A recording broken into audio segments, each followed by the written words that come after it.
Well, as we know, Cyclone Idai lashed the Mozambican port city of Beira last week. eNCA's Dasen Thathiah is not in Mozambique, as I said earlier. He's actually back in Durban, safe and sound. He's going to give us a wrap of the rescue operation in Mozambique, Zimbabwe and Malawi. He's joined by Paul Herbst, the Operations Director of IPSS Medical Rescue. Dasen, a very good morning to you and to Ed as well. And I think just give us some idea. You had a few days to process what you saw, what you experienced, and just tell us about the challenges and the stories that stick out for you, I suppose, from your time there.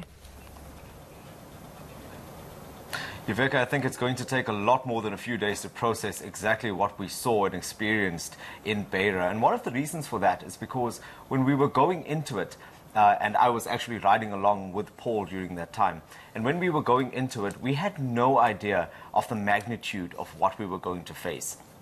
Part of the reason for that was because all communications had been knocked out in Beira, and there was very little information that was coming out of the city. Because one of the things that we were doing while we were making our way there by road, it took about 3 days before we eventually got there. One of the things that we were looking out for were reports, were videos, were updates coming out of Beira, and there weren't any. So we had at some point thought that maybe the cyclone had missed the city and maybe it wasn't as bad as we expected.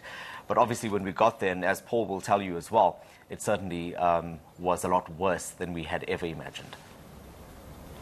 Paul, good morning. Yes, and I think let's hear from you, and let's just have an idea of, as somebody who's probably been in these kinds of situations, you've dealt with them over the years, but going there this time, I'd like to know particularly for you what were the challenges, what you thought might be insurmountable when you got there to try and help. Yeah, I don't think we expected the magnitude of the cyclone at all, as Dasen said. Yeah, I qualified in 2000, so I've been around a lot for a long time. But yeah, I think we underestimated the size of the cyclone and the magnitude of the population of people that needed to be rescued. It made the rescue efforts very difficult because there was no communication. We couldn't communicate with other rescuers on the ground, and also to get a message back home to more teams to assist. You know, there was a complete blackout from electricity, water, communication, everything. So it made things very difficult for us.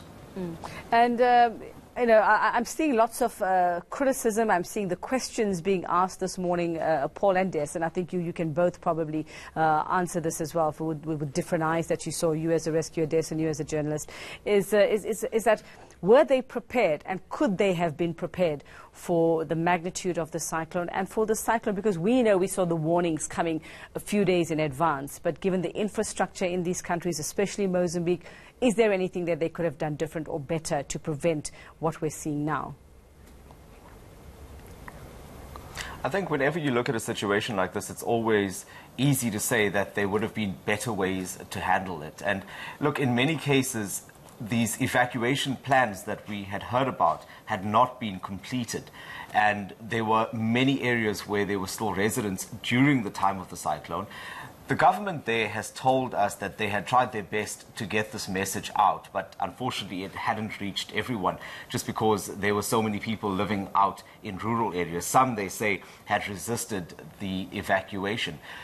When we looked at the situation, and me particularly as a journalist, I felt that there was a bit of the government dragging its feet. And that was the impression that I got there, that there wasn't the sense of urgency that I had expected to see when we heard about the devastation that Cyclone Idai had caused. And that was just my perception that I picked up on the ground. Yeah, I think I can agree with you there, Dasen. When the rescue teams arrived, you know, the teams were ready to perform the rescues. There was a bit of a resource problem getting some of the resources the floodplain was 120 kilometers by 65 kilometers of just water, and it was necessary for us to go a bit farther away. But unfortunately, the lack of helicopters and things, it made things very difficult. Okay, well, we know that there have been 3 helicopters deployed now. And just, Paul, in your experience, do you think that this will provide a massive, will it provide a substantial help, or is more needed at this point to deal with what you left behind there? So rescue efforts have scaled down dramatically now, and it's more of aid relief. I think still with 3 helicopters, and I think there's 3 or 4 fixed-wing planes there. The amount of people that we saw and the amount of villages, I don't think that's enough. I think more resources is needed. All right, Dasen, and yeah, from your side, and just having experienced and been there, been cut off as well, you know, during that time, just what you saw and the people's stories. I mean, were they blaming anybody? You know, just what was the desperation? I'd like to know from you what you saw through your eyes and just your experience of being in those communities and what they thought was being done and wasn't being done, what wasn't enough. Yuveka, just as a journalist, you know, it felt like dealing with 100 breaking stories at the same time, and that was the experience. There was all of this going on. There were the rescue efforts, there was the devastation, there was the sadness, the people losing homes, all of these things happening all at the same time, and we couldn't get it out. And that's because there was just absolutely no communication with the outside world. More than just being there as a reporter, there was also another role that I had, and that was to get this message out and to tell not just the country but the world as well that this was serious and Mozambique needed help. When we got out into the communities and we spoke to people, they looked numb. They were standing there next to the broken pieces of their homes. They had their few possessions next to them. Children were playing in puddles. And, you know, despite all of that, I remember very distinctly when we went to one of these communities near a place called Dondo, there were these little children that were playing there next to a broken cell phone tower. And despite everything that they were going through, they smiled and waved at me as I walked past. Further on, their parents and other community members were taking away their belongings, all of it soaked, not knowing where they were going to go to, whether they were ever going to come back. And they were being taken away to a temporary shelter that was a few kilometers away. And that has just been the nature of our experience there, that for so many of these people, they were faced with the decision of, do we jump on with this strange man that's hanging off a helicopter and go up to a place that we don't know? Do we leave behind the things that we'd worked our entire lives for? What do we do? Is it worth going? Will we be able to rebuild this life again? And that was the perception that I got on the ground, Yuveka. Paul, I know that you were rescue and not, you know, not medical treatment, not doing that part of it, but just from what you saw, the medical teams that are on the ground, are they coping? Will they be able to cope with what we're seeing emerging now in terms of waterborne diseases? We're seeing corpses decomposing in water, fresh water, definitely something that's not readily available in these areas. Yeah, I think the biggest problem is going to be the cholera and the malaria that's coming out now. I think there's a lack in medical supplies. I know there was a ask via social media for medical supplies to come up.